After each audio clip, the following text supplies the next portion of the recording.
Cuando el instante no basta, el análisis se encuentra con la realidad. Esto es Minuto a Minuto, más allá de la noticia, por Radio Monumental.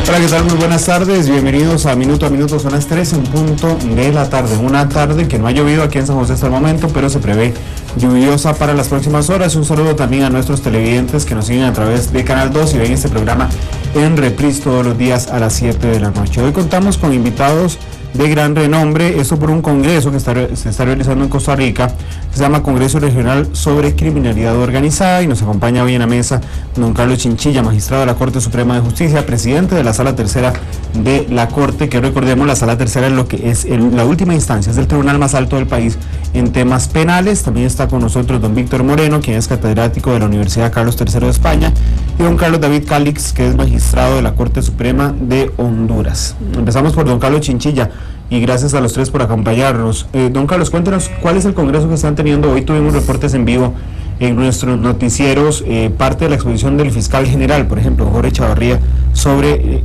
la modalidad de lucha contra el crimen organizado. Buenas tardes, don Carlos. Muy buenas tardes, don Randall.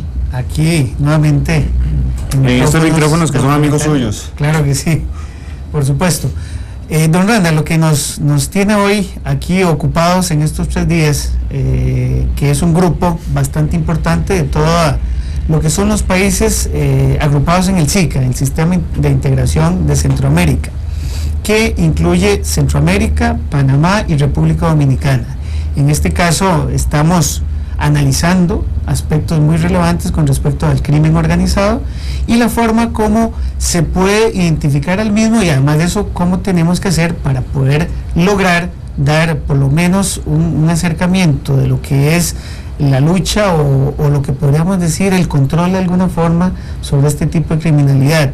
En realidad son varios ámbitos. Uno, que es un proyecto que hemos manejado desde hace más o menos 2 años, con el acompañamiento del SICA y especialmente de la CONGIP, y que don Víctor Moreno sabe mucho sobre eso y conoce en forma específica, es el director que se ha tenido en el desarrollo de todo lo que son los temas de penal sustantivo, de penal de fondo, los tipos penales propiamente, y también las normas procesales adecuadas sobre la temática. Eso es lo que estamos tratando de desarrollar, tratando de llevar a cabo uno de los países para hacerlos realidad en una legislación que hay que armonizarla en todos los países, como les he dicho, centroamericanos. Don Víctor, ¿cómo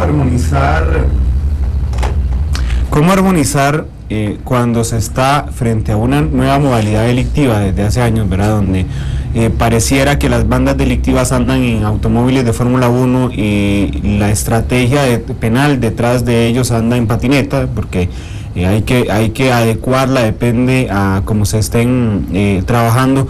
¿Cómo moldear y armonizar la legislación penal, que en la mayoría de nuestros países tiene muchísimos años vigente, y también los códigos procesales, para hacer efectiva precisamente ya no solo la lucha en la calle contra el crimen organizado, sino el juzgamiento, y sobre todo cuando estas bandas condenadas por crimen organizado, sus integrantes, también buscan cualquier error en los procesos para llevarlo a instancias internacionales? Don Víctor, gracias por estar aquí.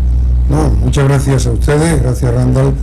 Mire, la preocupación fundamental que nos ha guiado en este proyecto es algo parecido a como lo ha formulado del automóvil de Fórmula 1 y la patineta, y es que la lucha contra la delincuencia organizada, que por definición es transnacional, es decir, que traspasa fronteras, no se puede afrontar, no se puede enfrentar con instrumentos nacionales. Es decir, las fronteras de un Estado se quedan cortas si se ciñe la legislación, si las medidas jurídicas son solo nacionales. Esto es imposible de enfrentar al crimen organizado. La solución entonces pasa por la armonización, es decir, por pasar un poco por encima de las fronteras, que las fronteras no sirvan de barrera a la policía, porque las franquean con toda normalidad los delincuentes, que sean también permeables a la actuación de los Estados. Solo con medidas transnacionales, solo con medidas de armonización, para que no haya resquicios de impunidad, se podrá luchar más eficazmente contra el crimen organizado, con instrumentos comunes, de tal manera que en toda la región centroamericana, y si se puede extender más allá, mejor, podamos o puedan los poderes públicos responder de manera uniforme a la delincuencia organizada transnacional, porque si no, ganarán la partida, porque si no, y ya hay determinados regímenes políticos, algunas regiones donde la delincuencia organizada, señaladamente el narcotráfico, ha ido ganando terreno y se ha ido colocando dentro de del propio poder institucional y del poder político. Don Carlos David, ¿cuál es el balance o el diagnóstico que ustedes hacen de la región centroamericana, tomando en consideración además que ha tenido que enfrentar a una coyuntura difícil, donde queda en medio de varios países, pero particularmente en los 90s Colombia, ¿verdad? Como fabricante y productor de drogas, de esas drogas que van hacia el norte, pasando a lo largo de Centroamérica, ¿verdad?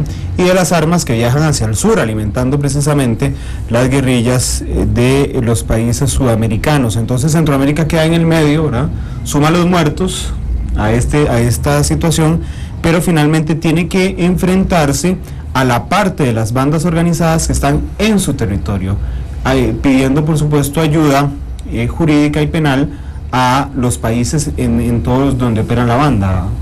Don Carlos. Sí, muchas gracias, don Randall, por su invitación, poder dirigirnos al inmenso auditorio y a los televidentes también, tanto dentro como fuera de Costa Rica.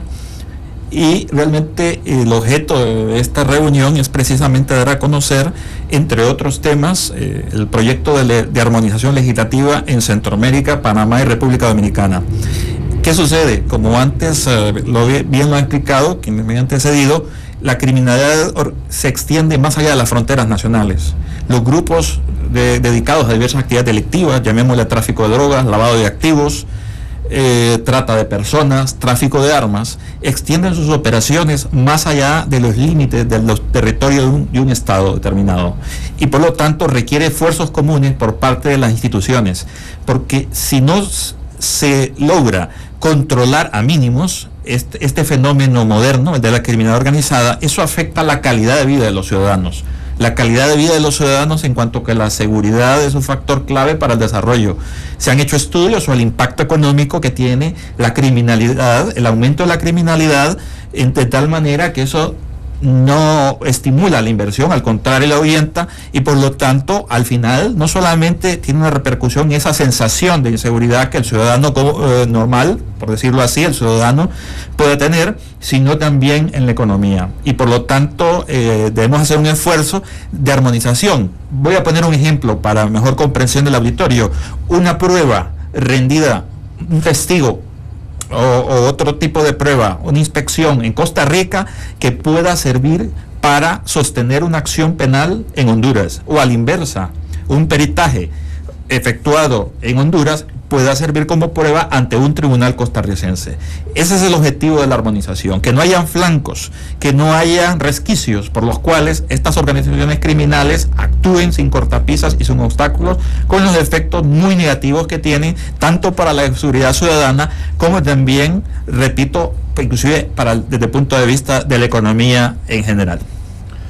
Don Carlos, en los últimos años hay casos de criminalidad organizada, que recuerdo en Costa Rica, donde los tribunales en última instancia, recuerdo el caso de Ivania Mora, por ejemplo, el asesinato de una periodista en nuestro país, los casos contra los expresidentes, por ejemplo, terminó anulándose en tribunales en la sala tercera, prácticamente todos, por errores en recabando pruebas por parte del Ministerio Público en estos casos internacionales. Entonces, por ejemplo, en el de Ivania Mora recuerdo que había un error en una prueba que fuimos, en un adelanto, un anticipo jurisdiccional de prueba que se hizo en Colombia, en el caso de los expresidentes con un error que consideró la sala de una prueba traída desde Panamá, bancaria de Panamá, y lo mismo pasó en el caso Caja Fichel, ¿verdad? Entonces uno puede decir, bueno, es que los jueces están listos para enfrentar eso y detectar esos movimientos, pero la gente que le toca la investigación penal, llámese Ministerio Público en su dirección,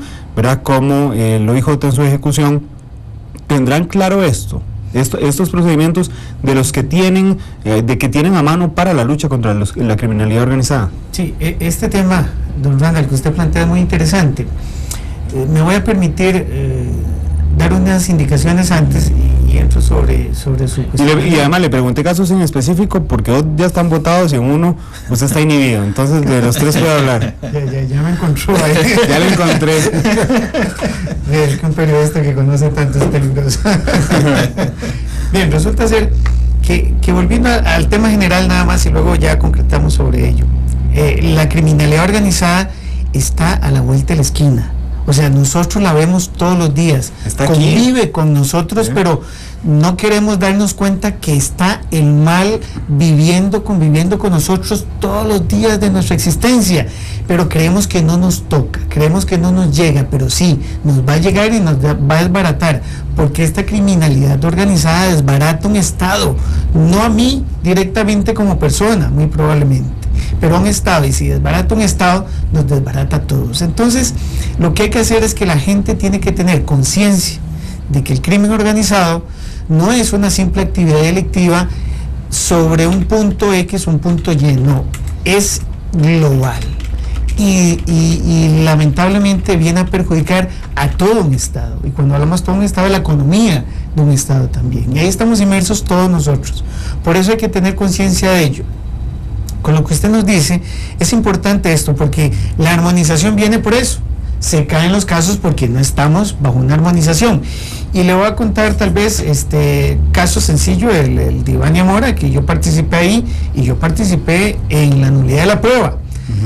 Con mucho pesar veo uno cómo realizan acciones o actividades de recopilación de prueba que pudieron haberse hecho en forma correcta y no se hicieron en forma correcta. Pero también hay que tomar en cuenta, no tenemos los mecanismos, no tenemos ese cuerpo especializado de cooperación que podríamos tener y nos haría más fácil. Bueno, y que la gente, perdón, don Carlos, tiene que tener claro, por ejemplo, que en la legislación costarricense el juez no puede suplir las falencias de las partes, es decir, que si el Ministerio Público, por poner el ejemplo de Ivania Mora, no siguió el procedimiento adecuado, el juez no puede venir en medio debate público a decirles, se están equivocando, tienen que hacer esto de esta forma, sino simplemente fallar sobre lo que se hizo.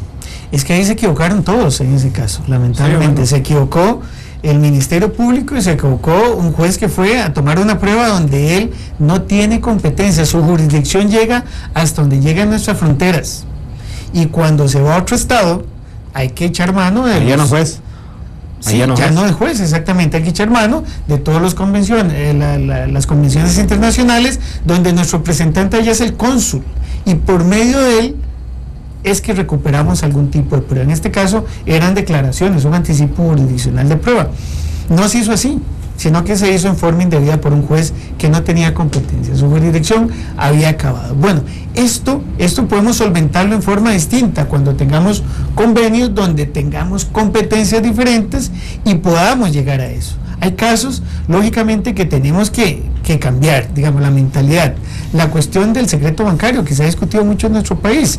Últimamente más. En Panamá, un fiscal puede solicitar simplemente que leen todo lo que es la cuenta bancaria de una persona o de una sociedad sin problema alguno. Pero en Costa Rica se ocupa la orden de un juez, una orden fundamentada de un juez. Si no se tiene, no podemos hacerlo. Entonces ahí empiezan a haber, lógicamente, podríamos decir desigualdades de armas y podríamos decir no hay armonización. Lo que pretende esto es armonizar, poner reglas claras para cada uno. Es más, hay un tema muy importante que don Víctor podría ahondar un poco más, que es la idea de la euroorden que se llama en Europa, que se maneja, que de alguna manera nosotros estamos pretendiendo que podamos llegar a aplicarla a los países del SICA, como digo, Centroamérica, Panamá y República Dominicana, donde no es necesario un proceso de extradición, sino simplemente con una solicitud, con una orden centroamericana, se dice la centroorden, podría ser un nombre, donde el traslado de una persona, aunque sea nacional de ese país, pueda ir a otro país de la región sin problema alguno y en forma inmediata, no estar perdiendo 2 años en una posible extradición. Para enfrentar casos de crimen organizado. Claro que sí, es que esa es la idea. El crimen organizado es el que golpea fuerte y duro, y es el que daña. Ese es lo que hay que perseguir. Bueno, en el tema del secreto bancario que usted tocaba con Panamá, donde el fiscal levanta el secreto, aquí lo hace un juez, usted acaba de resumir en pocas palabras el caso y Alcatel. No sé, yo no resuelvo casos, pero lo que quiero decirles es que en un caso que sí resolvimos, que tenía que ver con Caja Fisher, la prueba la declaramos inválida o nula. Sí, por eso. ¿Por qué? Porque la prueba, nosotros estamos de acuerdo cómo se hizo en Panamá, porque es su legislación. Sí, claro, pero a la hora de traer esa prueba a Costa Rica es donde no cumplen los requisitos. Claro, porque el que la pidió en nuestro país fue el fiscal general, y él no tenía competencia para hacerla, tenía que pedírsela a un juez. Y el juez era el que tenía que pedirla, si no, no había forma, legalmente según nuestra constitución política. Costa Rica es escenario, lamentablemente por una parte, digamos dichosamente, porque se demuestra el trabajo de inteligencia de las autoridades del caso de lavado más grande en la historia del mundo, que es el de Liberty Reserve, que se reveló en nuestro país. Bueno, salió en Nueva York porque fue donde se dieron las detenciones allá, pero la primera, digamos, el primer movimiento bancario sospechoso salió de Costa Rica, y el primer reporte de movimiento sospechoso salió de Costa Rica. Pero cuando avanza la investigación, ¿verdad?, uno empieza a darse cuenta de las trabas en herramienta que tienen las autoridades. En Costa Rica no hay una extinción de capitales, por ejemplo. El Tribunal Constitucional tiene frenado la investigación de capitales emergentes. No está listo el Centro de Intervenciones Telefónicas. Hay una ley contra la criminalidad organizada que tendrá 4 años mínimo, entonces digamos que cuesta mucho avanzar. Don Víctor, usted a la hora de ver desde afuera el balance y el diagnóstico centroamericano en legislación contra el crimen organizado, ¿cómo lo ve? Muy dispar.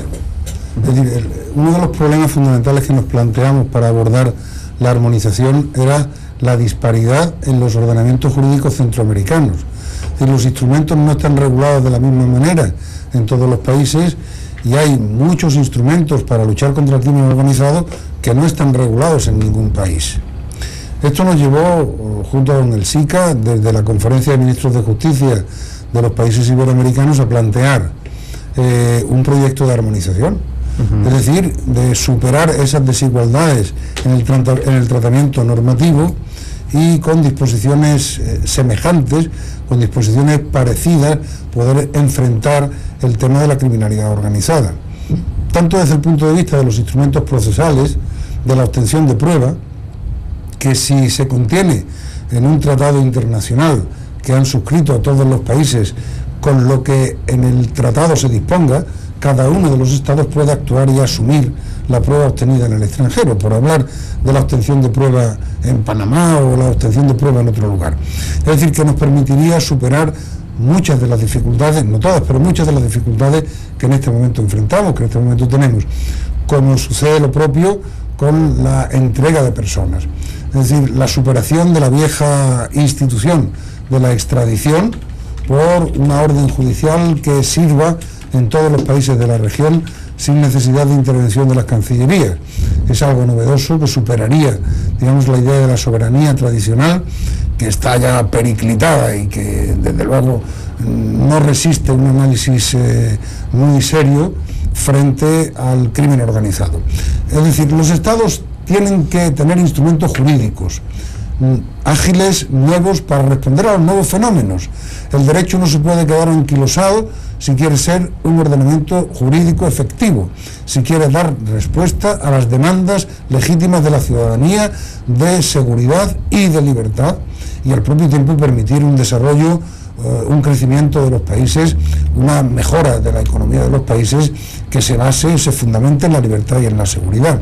Y a eso viene a responder en una cierta parte, en la medida en que los juristas podemos intervenir, este proyecto de armonización normativa para luchar contra el crimen organizado. Claro, los primeros en darle la cara al crimen organizado es la policía, después los fiscales y finalmente los jueces.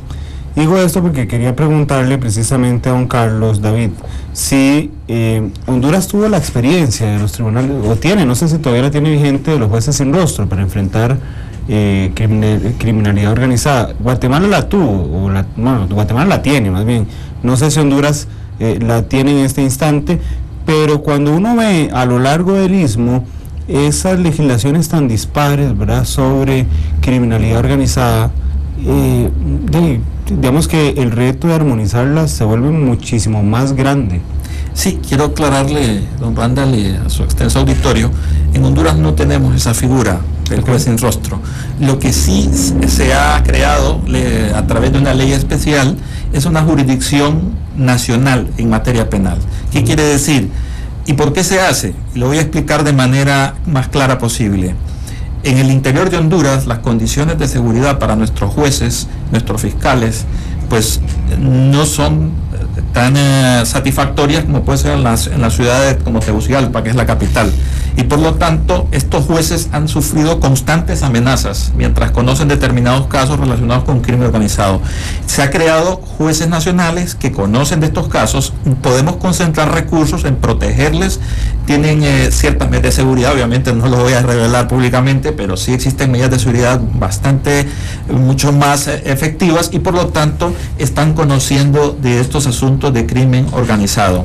Y creo que hasta el momento vamos dando buenos pasos en ese sentido, sin menoscabo de las garantías fundamentales. Nosotros no tenemos jueces con rostro, de tal manera que esos jueces con jurisdicción nacional, en caso de concurrir, un imputado considera que no es imparcial, por un motivo de recusación puede recusarlo y sabe quién le está juzgando. Y no los vuelven, me llama la atención esta modalidad, digamos, de crear o jueces especializados en el tema a nivel nacional. Recuerdo que hace unos meses lo había conversado con el fiscal general y él decía que lo que le preocupaba, bueno, fue con el fiscal general y con el entonces presidente de la Sala Tercera, José Manuel Arroyo, que él decía que lo que le preocupaba era volver más visibles o volver el blanco, ¿verdad?, a este grupo de jueces entonces, que tienen medidas de seguridad, sí, pero digamos están muy identificados, porque uno podría decir, bueno, es que hay 10 o 20 o 30 que se encargan de los temas de criminalidad organizada, y es ponerlos prácticamente en la mira del crimen organizado, no solo para atentar contra su vida, sino para tentarlos a incluirse en el crimen organizado. Sí, pero precisamente más bien usted tiene que tomar decisiones. El Estado cuenta con escasos recursos. En el caso nuestro, estoy hablando del caso nuestro de Honduras, escasos recursos en todo el istmo para darles condiciones de seguridad óptimas, lo que desearíamos. Entonces es más fácil concentrar en pocos jueces esos recursos de protección que en una gran cantidad de jueces a lo largo y ancho de todo el país. Y por lo tanto, entre una acción y otra, pues se ha optado por esta, y creo que hasta el momento pues ha venido funcionando con sus altibajos, naturalmente, es una experiencia nueva, pero creo que es una opción que se puede seguir adelante. Randall, para adelantarle algo, en la misma línea de don Carlos David Calix, ya en Costa Rica estamos discutiendo de eso, la posibilidad de una jurisdicción nacional con respecto a crimen organizado. ¿En la sala? No, en la sala no. Comisión. Hemos estado hablándolo en un grupo amplio donde se han manejado ya algún asomo de lo que podría ser un proyecto de ley. Y me parece importante, también tenemos que hablar de una jurisdicción nacional para la cuestión de las intervenciones telefónicas. Es muy fácil, más bien, cuando lo tenemos particularizado con una banda criminal de narcotraficantes, pensemos, en Limón o en la zona sur, tengan al juez de lado y lo controlen más fácilmente que en la capital. Sí. Y entonces, cuando hay que dar una orden, tiene que darle el juez de la competencia, en este caso territorial, y es el de Limón o es el de la zona sur, y estoy hablando zona sur-sur, o sea, la zona limítrofe, Golfito, Corredores o Ciudad Neily. Bueno, ahí es más vulnerable el juez, ahí es más vulnerable la persona, y por lo tanto, con una jurisdicción nacional que ordene intervenciones telefónicas, podríamos tener mejores resultados. Ahora, lo de crimen organizado sí se ha estado manejando, de alguna forma estamos tratando de ver la posibilidad de, ya tenemos el ejemplo de Honduras, sí, poder seguir algo así, porque si bien es cierto, podrían estar más expuestos, que, yo no lo creo tanto, porque hoy tenemos también jueces especializados en hacienda pública. Porque todos están expuestos. Todos están expuestos también, pero lo que quiero decirles es que en esto podríamos especializarlos más, en el buen sentido de la palabra, y podríamos lograr mejores resultados, y centralizándolo en San José, tenemos un menor riesgo que correr, que en lugares lejanos puedan ser más fácilmente vulnerables estos jueces, y lógicamente también la Fiscalía. Don Carlos, con su permiso y el de don Carlos David, quiero darle el último minuto del programa a don Víctor. Don Víctor, que usted quería referirse al tema. Sí, quería abundar precisamente en lo que estaba diciendo mis dos compañeros de mesa y sin embargo grandes amigos míos. Abundar en el sentido de que es una experiencia que no se tiene solo en Honduras, sino que tiene también en varios países europeos, es decir, los jueces antiterroristas en Francia, los jueces y los fiscales antimafia en Italia, los jueces de la Audiencia Nacional en España. Es decir, que ha habido una centralización por la exposición al crimen organizado, es decir, para garantizar la seguridad de los jueces, pero sobre todo, y yo quería incidir en eso, en la especialización. Es decir, la complejidad del crimen organizado, la cantidad de transacciones que se efectúan, de traslado de dinero, de imbricaciones y complejidad del propio sistema de la banda organizada, exige una mayor preparación en los jueces. Un juez recién iniciado, que lleve 4 o 5 años de experiencia, probablemente no sea capaz de desentrañar o entender toda la trama de una gran banda organizada, una gran banda del crimen organizado. De esa que usted dice, que se ha descubierto aquí el lavado de activos con ramificaciones en Nueva York y que se ha detenido precisamente en España al cabecilla, ¿no? Es decir, que todo eso, el conocimiento, el poder responder desde el punto de vista jurídico al reto del crimen organizado se hace mejor con jueces y con fiscales específicamente preparados, con además más medios técnicos. Es decir, los medios técnicos que cuenta la Fiscalía, no solo de intervenciones telefónicas, se pueden centralizar en unos cuantos órganos. Si los distribuimos por todo el país, no vamos a tener recursos económicos para poder tener a disposición de los jueces todo ese aparato necesario para desempeñar y perseguir el crimen organizado. Muchísimas gracias a los tres por estar aquí esta tarde y gracias a ustedes también que nos observaron y nos escucharon a través de Monumental 93.5. Mañana, martes, tenemos horario especial de minuto a minuto, será a las 2 de la tarde porque hay transmisión del partido entre Costa Rica y Panamá, rumbo a Brasil 2014, y mañana estará invitada doña Ana Virginia Calzada, quien hasta hace, ¿qué habrá pasado ya? 20 días, don Carlos. 17 días. 17 días era la presidenta de la Sala Constitucional de nuestro país. Mañana vendrá a contarnos cómo quedó la Sala Constitucional y qué aspectos cree ella todavía que son un reto en la justicia constitucional de nuestro país. Feliz tarde.